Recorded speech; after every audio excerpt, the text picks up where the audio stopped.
رفیقان گنرال ها، افسران، پراپورچیکا و سربازان، همه شما فرزندان دلیر و شجاع وطن محبوبمان را به افتخار روز دیسانتیان و 25 سالگی تأسیس یابی بریگاده هفتم دیسانتی صمیمانه تبریک میگویم.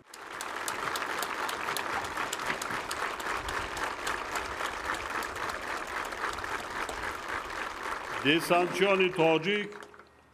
همچون یکی از ساختارهای مهم قواهای مسلح تاجیکستان، زاده دوران استقلال کشورمان و سپری با اعتماد دولتداری نوین تاجیکان به حساب می روند. قواهای مسلح تاجیکستان که تاریخنامه نه چندان طولانی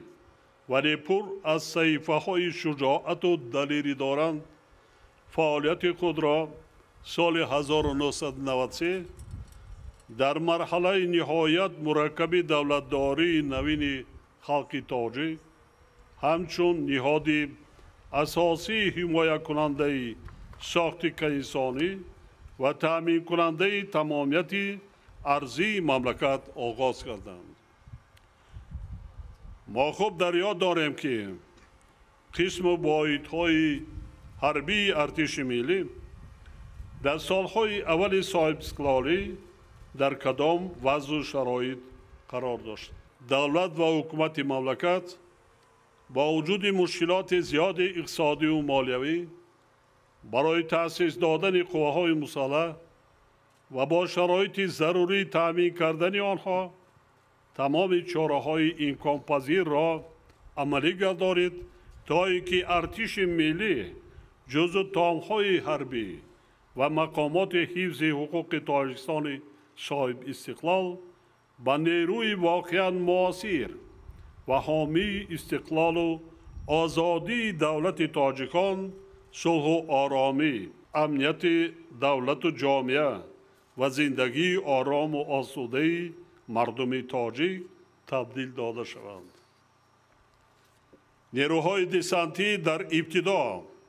همچون بتالیون علایده تشکیل کرده شدند و برابر فراهم گردیدن امکانیت در زمینه این بتالیون بریگاده هفتم علایده حمله آور دیسانتی در هیئت 5 بتالیون تأسیس داده شده با تکنیک جنگی و سلاح و تجهیزات زمانوی تامین گردید و به هیئت قشرهای زودعملی قواهای مسلح تاجیکستان شامل کرده شد. قابل ذکر است که امروز زیاده از 95% افسران بریگاده مذکور را متخصصان سطح بلند کسبی، ختم کرده های مؤسسه‌های تعلیمی حربی داخل و خارج کشور تشکیل می نمایند. به ذمه بریگاده اجرای وظیفه‌های مخصوصاً مهم جنگی واگذار گردیدند، یعنی دیسانتیان وظیفه‌های وزنین مخصوصاً مهم و مسئولیت‌دار را به عهده دارند. با در نظر داشت این و برای در شرایط کوهی آماده نمودن دیسانتیان در موضع‌های گوناگون کشور، مشق‌گاه‌ها و مرکزهای تعلیمی با تمام شرایط ضروری و انفراستراکچور معاصر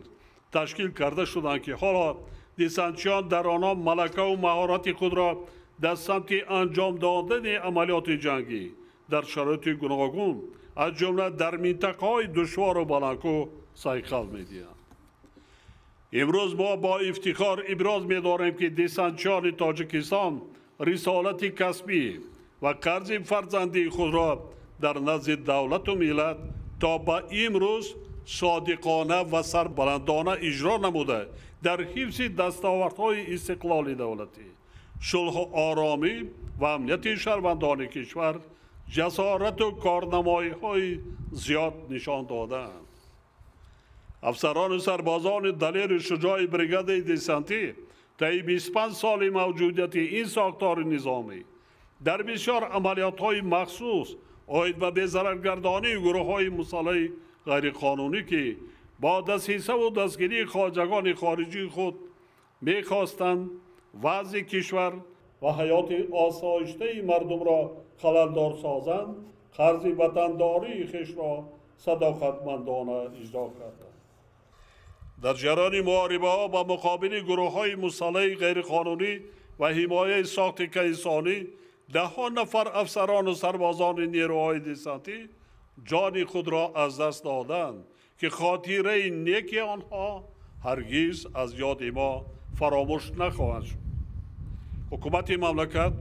خدمت صادقانه هیئت شخصی بریگاد دسانتی را همیشه قدردانی می‌کند و تا به حال زیاده از 40 نفر افسران و سربازان با مکافات‌های دولتی و رتبه‌های عالی حربی سرفراز گردانیده شدند. خاطر نشان می‌نمایم که فضای آرام و آسوده امروزه مملکت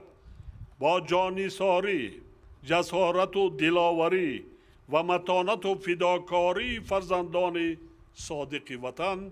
از جمله دسانتیان دلیر و شجاع به دست آمده است و حمایه آن امروز همچون وظیفه مسئولیتناک و با شرف به ذمه شما واگذار گردیده است. خصوصا وضع ناآرام حربی و سیاسی که امروز منطقه و جهان را فرا گرفته است، اینچنین تا رفع وسعت پیدا کردن مقیاس خطر و تهدیدهای معاصر،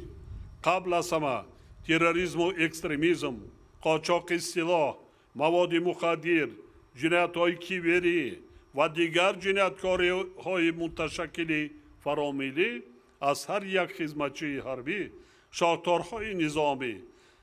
و مقامات حفظ حقوق سطح بلند آماده باشی جنگی،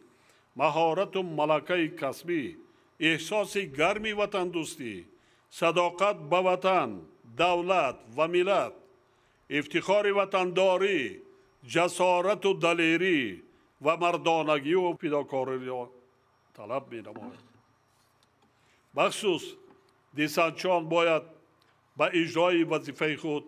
با مسئولیت بلند مناسبت نمایند و فراموش نسازند که وظیفه به دوش آنها گذاشته شده رسالت مقدس و مسئولیت مخصوص می باشد.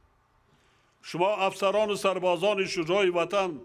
باید به خاطر اجرای مسئولیت و وظیفه خود پیش از همه انتظام قطعی نظامی و رعایت بیچون چرای طلبات آیین‌نامه‌های حربی را تامین نمایید و برای حمایت زندگی آسایشته مردم شریف تاجیکستان